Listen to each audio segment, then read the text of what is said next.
आजकल हर कोई अपनी तुलना दूसरों से करने लगा है। इसी पर आधारित है हमारी आज की कहानी, अपनी तुलना दूसरों से न करें। एक बार की बात है, किसी जंगल में एक कौवा रहता था। वो बहुत ही खुश था क्योंकि उसकी ज़्यादा इच्छाएं नहीं थीं। वह अपनी ज़िंदगी से संतुष्ट था। लेकिन एक बार उसने जंगल में किसी हंस को देख लिया और उसे देखते ही सोचने लगा कि ये प्राणी कितना सुंदर है। ऐसा प्राणी तो मैंने पहले कभी नहीं देखा, इतना साफ और सफ़ेद। यह तो जंगल में औरों से बहुत सफ़ेद और सुंदर है, इसलिए यह तो बहुत खुश रहता होगा। कौवा हंस के पास गया और पूछा, भाई तुम इतने सुंदर हो, इसलिए तुम बहुत खुश होगे।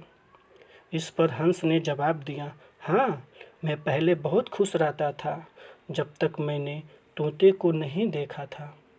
उसे देखने के बाद से लगता है कि तोता धरती का सबसे सुंदर प्राणी है। हम दोनों का शरीर तो एक ही रंग का है, लेकिन तोते के शरीर पर दो दो रंग हैं। उसके गले में लाल रंग का घेरा और वो सुर्ख हरे रंग का था। सच में वो बहुत खूबसूरत था। अब कवि ने सोचा कि हंस तो तोते को सुंदर सबसे सुंदर बता रहा है, तो फिर उसे तो देखना ही पड़ेगा।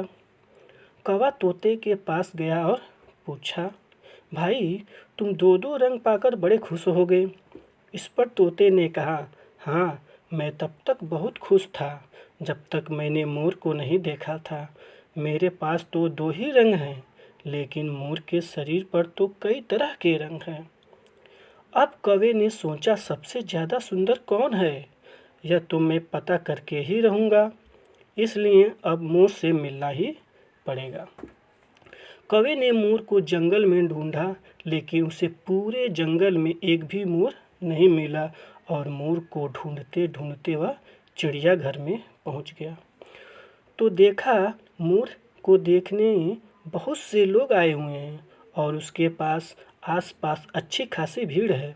सब लोगों के जाने के बाद कौवे ने मोर से पूछा, भाई तुम दुनिया के सबसे सुंदर जीव हो और रंग बिरंगे हो। तुम्हारे साथ लोग फोटो खिंचवा रहे थे, तुम्हें तो बहुत अच्छा लगता होगा और तुम तो दुनिया के सबसे खुश जीव होगे। इस पर मोर ने दुखी होते हुए कहा, भाई अगर सुंदर हूँ तो भी क्या फ़र्क पड़ता है।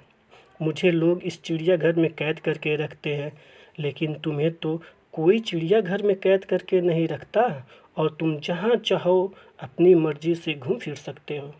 इसलिए दुनिया के सबसे संतुष्ट और खुश जीव तो तुम्हें होना चाहिए, क्योंकि तुम आज़ाद रहते हो। कौवा हैरान रह गया क्योंकि उसके जीवन की अहमियत कोई दूसरा बता गया। दोस्तों, ऐसा ही हम लोग भी करते हैं। हम अपनी खुशियों और गुणों की तुलना दूसरों से करते हैं, ऐसे लोगों से जिनका रहन सहन माहौल हमसे बिल्कुल अलग होता है। हमारी ज़िंदगी में बहुत सारी ऐसी चीज़ें होती हैं जो केवल हमारे पास हैं, लेकिन हम उसकी अहमियत समझकर खुश नहीं होते हैं। लेकिन दूसरों की छोटी खुशी भी हमें बड़ी लगती है, जबकि हम अपनी बड़ी खुशियों को इग्नोर कर देते हैं। हम आशा करते हैं कि आपको ये कहानी पसंद आई होगी। हम ये भी आशा करते हैं कि आप हमारे वीडियो को लाइक और चैनल को सब्सक्राइब ज़रूर करेंगे। वीडियो में